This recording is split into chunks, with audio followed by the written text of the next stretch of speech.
शादी के 7 साल बीतने के बाद भी पति पत्नी में काफी झगड़े होते रहते थे। झगड़ों की वजह तो अलग अलग होती थी, लेकिन उनमें से सबसे मुख्य वजह थी कि पति और पत्नी के विचार कभी आपस में नहीं मिलते थे। जहाँ पति स्वभाव से नेक, सेवाभावी और सबके प्रति समभाव रखने वाला था, वहीं पत्नी का स्वभाव स्वार्थी और भेदभाव करने वाला था। पति पत्नी के स्वभाव और उसके व्यवहार से तंग आ गया था। वो हमेशा कोशिश करता रहता था कि पत्नी का आचरण और स्वभाव में किसी तरह का बदलाव आए। पत्नी अपने ससुराल साइड के रिश्तेदारों के साथ कभी सीधे मुंह बात नहीं करती थी। कई लोग उसके खराब व्यवहार के कारण नाराज हो जाते, लेकिन पत्नी उसकी कोई भी परवाह नहीं करती थी। पति को इस बात से काफी दुख होता था कि उसकी पत्नी उससे इतनी विपरीत क्यों है। परेशान हो चुके पति ने अब खुद ही परिस्थिति को सुधारने का मन बनाया और एक प्लान बनाया। अगले दिन पति ने पत्नी से कहा, सुनो कम्मो, मैं सोच रहा था कि मम्मी पापा, बहन भाई और उनके बच्चों को घर पर इनवाइट कर लेता हूँ। काफी समय भी हो गया उनसे मिले हुए। इसी बहाने उनसे मिल भी लेंगे और उनके साथ थोड़ा समय बिताने के लिए भी मिल जाएगा। तुम क्या कहती हो? पत्नी के चेहरे से साफ दिख रहा था कि उसे उसका आइडिया पसंद नहीं आया, लेकिन उसने पति का मन रखने के लिए बेमन से हाँ कह दिया। पति खुश हो गया और पत्नी को अगले दिन अच्छा खाना बनाने के लिए बोलकर सभी को फोन करके बड़े प्यार से अपने घर आने के लिए न्योता देने लगा। जब पति फोन पर बिजी था तो पत्नी सोच रही थी, ये आदमी भी ना अपने फालतू के कामों से बाज नहीं आएगा। क्या जरूरत है सबको घर में बुलाने की? सब मेरे घर आएंगे और राजाओं की तरह ऑर्डर करेंगे और मैं दासी की तरह उनकी सेवा करूंगी। नहीं नहीं, मैं ऐसा नहीं होने दूंगी। अच्छा खाना तो क्या, मैं इन्हें सादा खाना भी नसीब नहीं होने दूंगी। देखती हूँ कितनी देर टिकते हैं ये लोग मेरे घर। अगले दिन सुबह पति काफी खुश था। जब सिर्फ 2 ही घंटे बचे थे सभी मेहमानों के आने के लिए, पति ने अपनी पत्नी से पूछा, अच्छा बताओ तो सही, आज सबको खाने में क्या स्पेशल खिलाने वाली हो? पत्नी मुंह बनाते हुए बोली, स्पेशल खाना क्यों?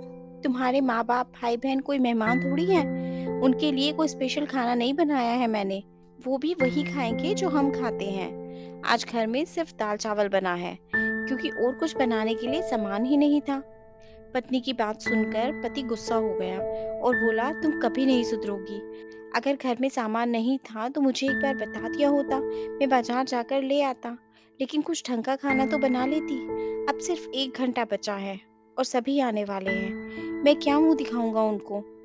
तुम ही रहो यहाँ, मैं तो जा रहा हूँ। उनके जाने के बाद ही वापस आऊंगा, कहकर पति घर से बाहर चला गया।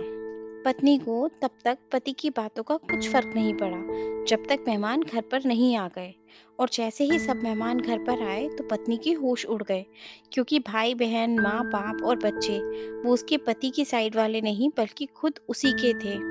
यानी कि पति ने अपने माँ बाप को नहीं बल्कि अपने ससुराल वालों को खाने पर इनवाइट किया था। पत्नी अब काफ़ी परेशान हो गई, क्योंकि अपने ससुराल वालों को परेशान करने के लिए ना सिर्फ उसने सादा खाना बनाया था, बल्कि खाने में ज़्यादा नमक और मिर्च भी डाल रखा था। अपने मायके वालों को सामने देखकर पत्नी हाथ मलने लगी।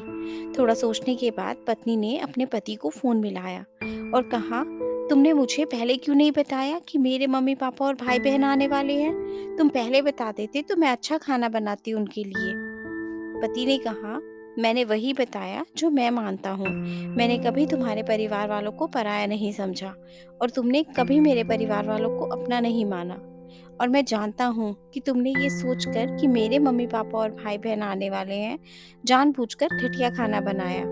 अब तुमने जो किया है उसे तुम खुद भुगतो। मुझे पता है, तुमने मुझे इसीलिए फोन किया है ताकि बाहर से खाना मंगवा सकूं, लेकिन मैं ऐसा नहीं करूंगा, ताकि तुम्हें तुम्हारे किए की सजा मिल सके।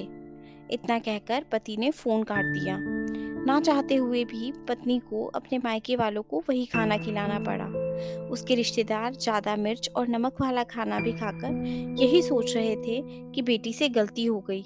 लेकिन बाद में जब दामाद ने सारी बात उन्हें बताई, तब उन्हें बहुत शर्मिंदगी हुई और सभी उसके बुरे बर्ताव के लिए उसे डांट कर उससे नाराज होकर चले गए। दोस्तों, अच्छे रिश्ते बनाए जाते हैं प्यार और अच्छे व्यवहार से।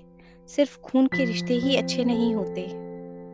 दोस्तों, आशा करती हूँ आपको ये कहानी अच्छी लगी होगी और ज़रूर कुछ नया सीखने को मिला होगा। आपका एक लाइक, शेयर और सब्सक्राइब हमें ऐसी ही और वीडियोस बनाने के लिए मोटिवेट करता है।